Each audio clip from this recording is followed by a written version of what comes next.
Hi there, listener. This is episode 89 of Prague Talk, a podcast from Radio Prague International. My name is Ian Willoughby. In this edition, released just before the anniversary of the start of the Velvet Revolution, our guest is Roman David, a Czech sociologist and expert on transitional justice who's based in Hong Kong. Roman wrote a book entitled Communists and Their Victims, The Quest for Justice in the Czech Republic, about exactly what happened in the legal realm after the Velvet Revolution.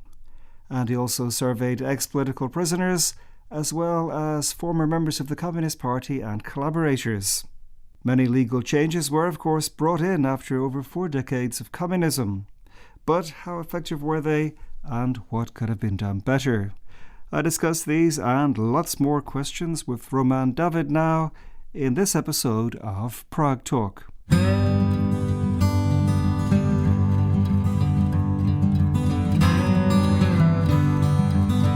I had a very interesting inspiration during my doctorate in Brno, where I studied with Professor Čermák, who was a political philosopher and justice of the Constitutional Court.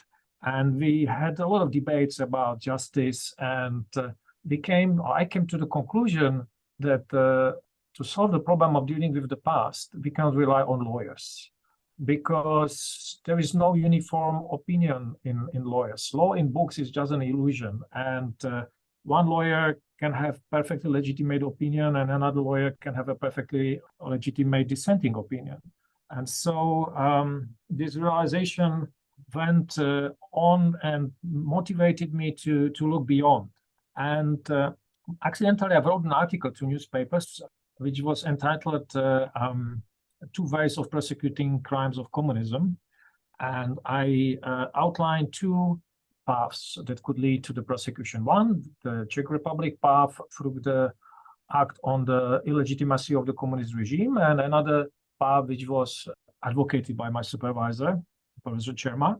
And following the publication of the article, leadership of the Confederation of Political Prisoners contacted Professor Čermák and asked him what he can do with this issue of prosecution.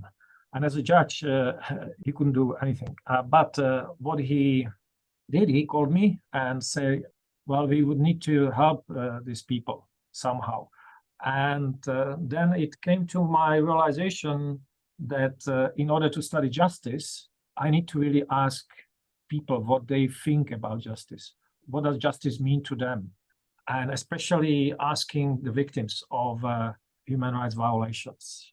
In your book, you say something that for me is so interesting, that Czechia is or was a leader in dealing with the past in post-communist Europe, one of the best countries at dealing with the past.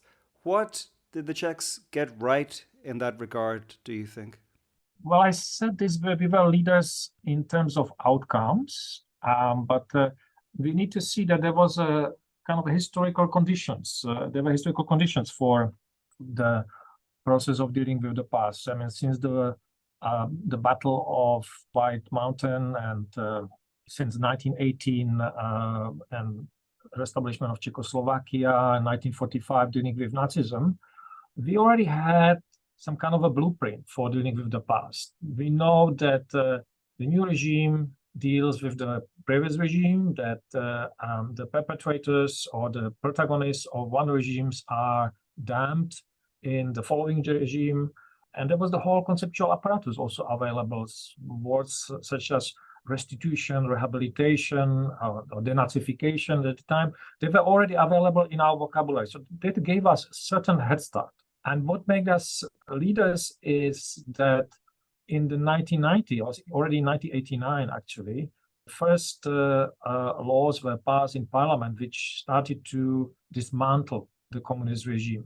And they included the confiscation of the Communist Property Act, Rehabilitation Act for political prisoners, Restitution Act, and the Act on the illegitimacy of the communist regime. So these acts were fundamental for laying the groundwork, and they were so thorough that they allow us to progress in comparison to other countries in post-communist Europe on a massive scale. They essentially sidelined the judiciary from this process. The judiciary played a second fiddle, and what was the most important thing is that these decisions were done on basis of law rather than by judicial decisions.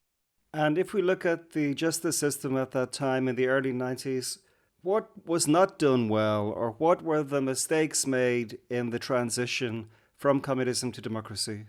Well, I would need to go to the previous question. When you mention what made us leaders, let me tell you that the process of dealing with the past requires more than legal measures. It requires the involvement of society. So, for example, for political prisoners, for their rehabilitation, one of the very important factors is their social acknowledgement. Another important factor is their reception in their neighborhoods.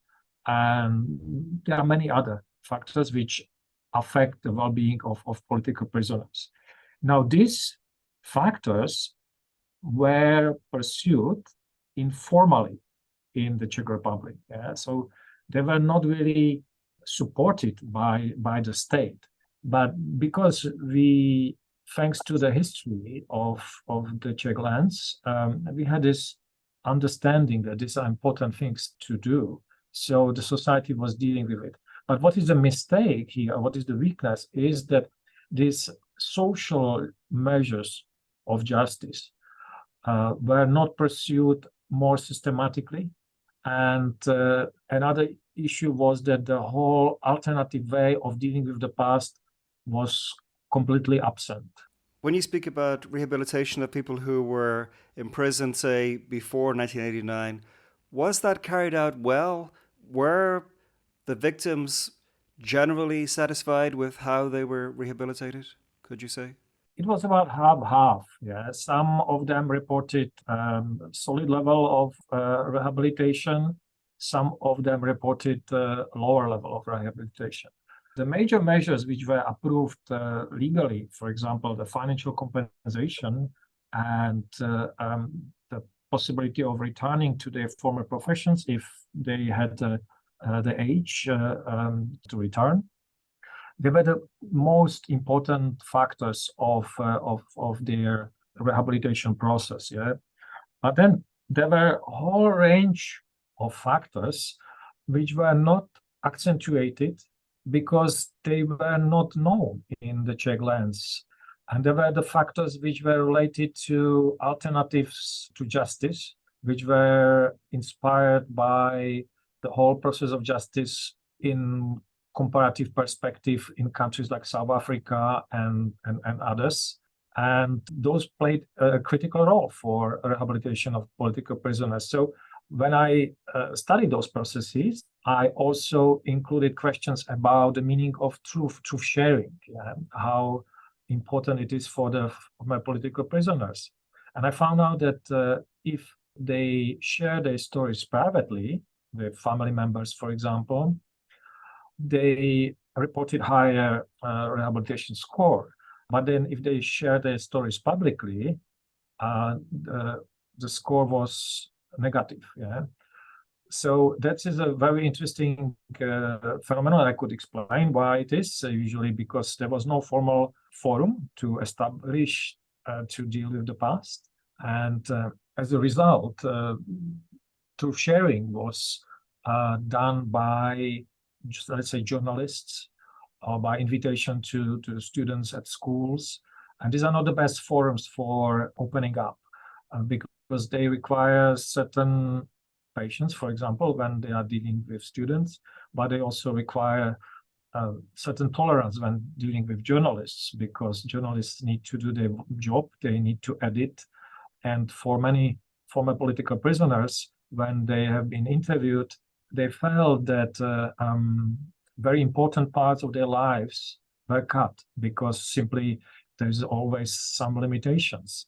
But then for them, it was not really a positive experience. One thing I'd like to ask you about also is restitution, and especially something that may interest Radio Prague international listeners and readers in other countries, and that is you say that restitution didn't really deliver for so called foreign Czechs, Czechs who had left the country to escape from communism in many cases or most cases. Well, this is a shame. I think this is a very unfair treatment of Czech people who were abroad.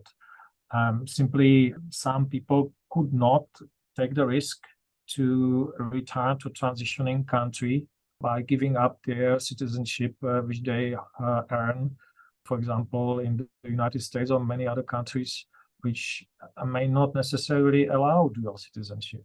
And so they were in a very difficult legal position. But what is more problematic is how the Czech government handled it, and why this was handled this way. I'm really not sure and don't know. But the outcome is that essentially nationalistic considerations made sure that the communist era injustices remained unrectified. What about lustration or screening? This was a system that was brought in by law in, I think, 1990 or 1991, under which people who had had high positions in the Communist Party were barred from important posts in the new democratic system. Was that useful or was that effective as a form of bringing about change for the better? That's a question, to what extent it was useful. There were informal processes of lustration which were conducted before the lustration law was approved already. So that already somehow diminished the impact of the lustration law itself. What were these processes? What happened before the actual law? Was it like lists of collaborators, or what was the form this took? No, there were processes of something we called a vote of non-confidence in leadership, and they were pursued in all units, institutions of the state, schools. So in already 1989, 1990, there were changes in personnel. This is a very important thing to do. And lustration law was also brought, among others, to legalize this type of changes in terms of saying which changes are allowed and which changes are not. So to put some legal regulations into it and to prescribe who can and who cannot hold certain positions simply because there was certain rotation of people. They were, dismissed from one place, but then they become director in another place, another school or things like that. But what is important here is to see that there are different lustration models. For example, the Czech Republic lustration model is exclusive in its nature and it's based on dismissals. In Hungary, they approved a model which was more inclusive and which was based on revelation of the background information about the individual who wanted to retain his position in government. And in Poland, they approved another version of inclusive or more kind of reconciliatory system in which, similar to South Africa, the position of person who wanted to hold office was exchanged for true revelation about his past. So the person needed to make a disclosure, and upon the full disclosure, he or she was granted a second chance, could hold office in the new system. In my previous book, I've wrote about these systems and I compared their utility, and it turned out that the exclusive, the Czech system is the best in establishing trust in government, simply because a government without the tainted official is better than a government with tainted official. That makes perfect sense. But what is interesting is that the reconciliatory system was also effective. The Polish system based on confession, although here needs to be said that it was 3 times less effective than the Czech system. In comparison to the contribution to reconciliation or to some kind of overcoming divisions of the past, The Czech system had no effects. The Hungarian system also had no effects, neither positive nor negative. But the Polish system had a positive effect. So the people who were, confessing their wrongdoing essentially had a positive relationship or positive standing in society in comparison to those secret collaborators who were just disclosed and without anything else. About secret collaborators, you write in the book also about coercion, that people were very often forced into being collaborators. Does the fact that coercion was so often used mean that it's just not fair to kind of point the finger at people who appeared on lists of collaborators? Well, it depends on who compiles the list. So if this is some kind of a wide list compiled based on leakage of information, it's not fair. Yeah. But even assume that the list is correct. Imagine if the list is like 100% correct. Is it fair to point the finger at these people and blame them if they may have been forced in all kinds of ways to collaborate? Well, it is fair if a person wants to hold a public office. I think it is a requirement of holding position of trust that people have information about persons past. And imagine in a police station, that there are people who used to, let's say, prosecute dissidents. They continue policing the community. So how the community would feel safe about this? So this type of situations need to be addressed, and I think the transparency is very useful in this aspect. For me, one of the most fascinating points you make is that retributive measures against pre-1989 communists may in fact have been a kind of block or impediment to those people transforming themselves into Democrats, let's say. Yes, this is one of those findings that retributive measures essentially inhibit personal transformation of former communists, inhibit their ability to internalize human rights, and also inhibit intergenerational transformation of former communists, from former communists to their offspring. There is a clear evidence that both dimensions of transformation have operated as inhibitors of that change. Essentially, one of my hypotheses, which I was working, is that those retributive measures created inversion effect, that they turned the society upside down. Simply, those who were up were now down, and etc. So that's partly true, that we could say that those retributive measures didn't help to reconcile or overcome those divisions. In fact, they solidified those divisions. They created situations in which being, let's say, a former communist or former secret informer were gaining this type of fixed identities, and there was no escape out of it. And so this is not really something that is useful for society. It creates more divisions rather than deepens the existing divisions rather than overcoming those divisions. And it's good that society is unified about fundamental issues, and we can see it, for example, related to the war in Ukraine. We would be better equipped, facing the Russian aggression if we are unified. If we have, for example, the former communists on board. Clearly now they are not as relevant because they're out of parliament. But who knows whether they would make it back. Even now, all these decades later, sometimes I hear people saying, especially older people, that it was a mistake in 1989, 1990 not to ban the Communist Party. What do you say to that assertion? I think if we want to have a liberal society, I think we cannot really use those instruments which are available to authoritarian rulers too often.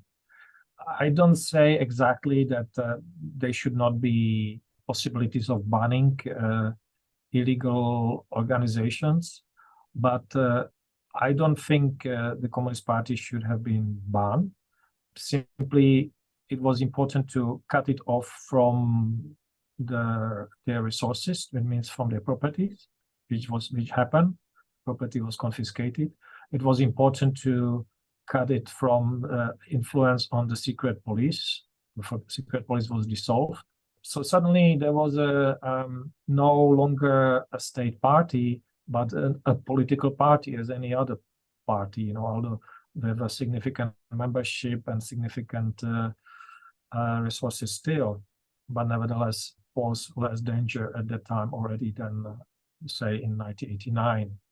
My final question: many former Communist Party members have been involved in Czech politics in the last 30 plus years, including recently Andrej Babiš, who was Prime Minister, Miloš Zeman, who was Prime Minister and later President, and the current President, Petr Pavel.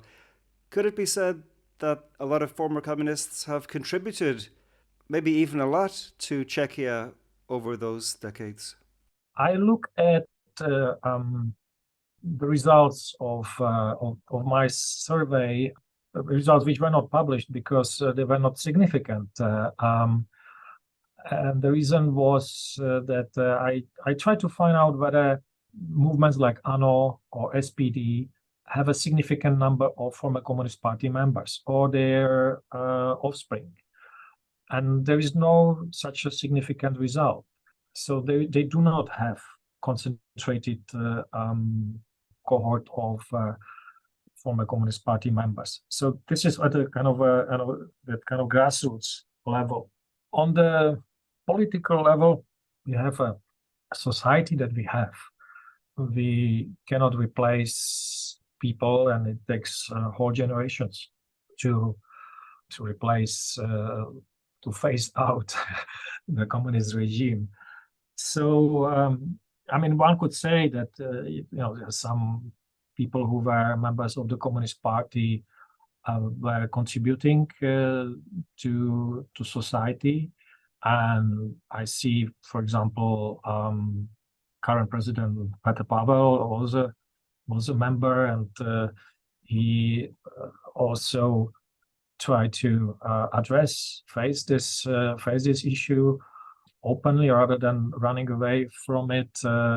He's a decorated war hero, and he's also a skillful diplomat. And but it is not bad thing that this issue of the former Communist Party membership stays with him. So his steps can be scrutinized, and I think this is only good for the politics.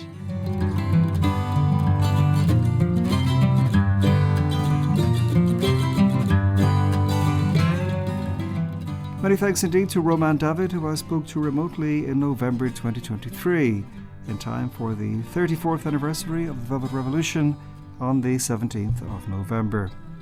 You've been listening to episode 89 of Prague Talk, a podcast from Radio Prague International. So there are, of course, 88 more episodes out there for your listening pleasure. Give some of them a go and subscribe wherever you get podcasts. For now, from me, Ian Willoughby, thank you so much indeed for listening to Prague Talk, and talk to you again very soon.